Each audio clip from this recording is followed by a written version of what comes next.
مگه تموم گفتم تو نمیتونم بخونم.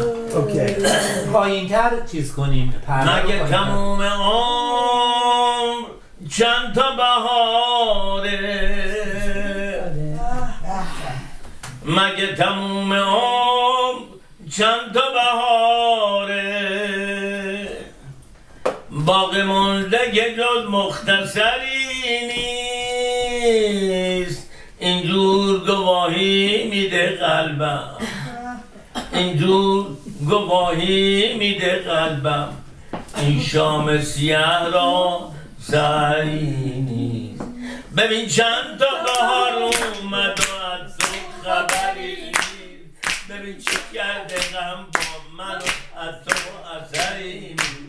یه روز میایی میبینی از این پرنده جز مشته بری، یه روز میایی میبینی از این پرنده جز مشته بری، تا چشم به هم خورد شد آذر و شد دی، گفتی که میایی پس کی پس کی پس کی،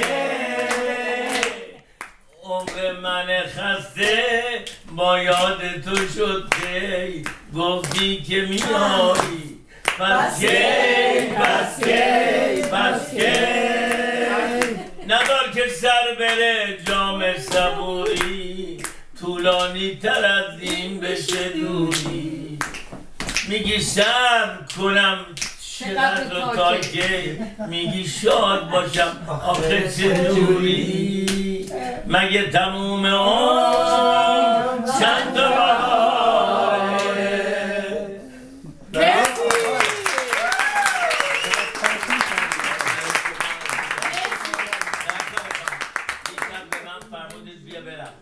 من هر لحظه ممکنه بیافتم، من فشار خونم میفته پایین، دکتر گفته بی اثار را نرو، از پله میاد پایین مبادا دستت بزن، هر لحظه ممکنه تو بشه. من از ایتالیا برمیگشتم تو هواپیما، یهو فشار خونم پایین افتاد، مهمونداره میگفت رنگ تو شده بود این رنگی، کاغذ سفود نشونده بود، گفت اینجوری، گفت فکر کردیم تموم شد، بغلت کردیم آوردیم اینجا شدیم اینجا، با دکتر تماس گرفتیم تو بیمارستان مونیخ، تو رو پیاده میکنیم به اونجا، اونا میان اونجا میبرنت اونجا و همینطوری شد.